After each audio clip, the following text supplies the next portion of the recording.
በነገራችን ላይ በዚህ ቪዲዮ አለመሳቅ አይቻልም ማለት ነው። የእውነት በሳቅ ፍርስ ነው ያልኩት ማለት ነው። በነዩ በነፈረንጁ በቃ በእነዚህ ልጆች የእውነት ነው ብላችሁ በጣም ነው የሳቅኩት።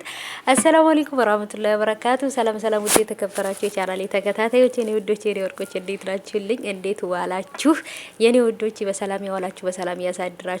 ምሽቱ ውሎ እንዴት ነበር እናንተ ጋራ? ከኔ ጋር አለውላችሁ አልሐምዱሊላህ ረብል ዓለሚን። እንግዲህ የኛ ለሙስሊሞች የአረፋ ጾም ዛሬ ተጀምሯል።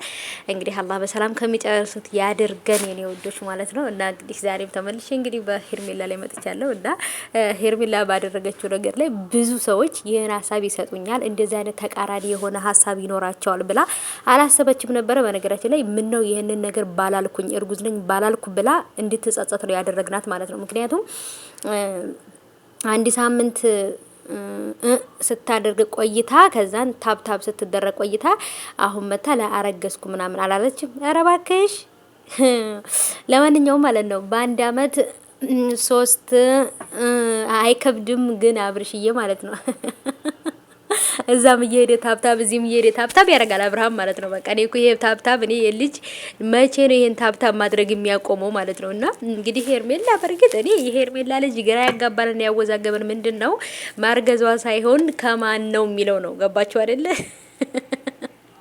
ብዙ ሰው ደግሞ ይሄንን ሀሳብ ይሰጥበታል ወይንም እንደዚህ ይላሉ ብላ አልጠበቀችም ነበር ሄርሜላ። እና ወይኔ ያረገዘች እንደ መብሩክ ምናምን የምንላት ነበር የመሰላት። ኧረ እባክሽ ሰው አንድ ሳምንት ሙሉ ከልጁ አባት ከራቀ በኋላ ወይንም ደግሞ አብርሃምን ያስረገዘ ብለሽ ካሰብሽ አንድ ሳምንት ሙሉ የት ነበርሽ? በመጀመሪያ ደረጃ ማለት ነው። ምክንያቱም አንድ ሳምንት ሙሉ እልም ብለሽ ቆይተሽ ከዛን አረገዝኩ። ኧረ እባክሽ አይከብድም? እዚህ ጋር ማን አለ ህፃን ልጅ ጦጦ የሚጠባ ህፃን ልጅ አንቺ ያየሹ ማለት ነው። ቀልድ በነገራችን ላይ አይሰራም። በተለይ በልጅ ጉዳይ አብርሃም ፊቱ ቅይር ነው ያለው ማለት ነው። እና እንግዲህ እነ እዩ ሙድ እየያዙባት ነበረ። በጣም ነበር ፈታ ዘና ያደረጉኝ ፈረንጁና እዩ። የእውነት ነው ብላችሁ እንዴት እንዳሳቁኝና ፈታ አድርጋችሁኛል። የእውነት ይመቻችሁ። በቃ ሄርሜላ ቀይ ካርድ ተሰጥቷታል ማለት ነው። አብርሃም ራሱ ከተወሰነ ቀን በኋላ ቀይ ካርድ ነው የሚሰጣት። ምክንያቱም ልጁ የሱ ስላልሆነ ራሱን ተናግሯል ማለት ነው።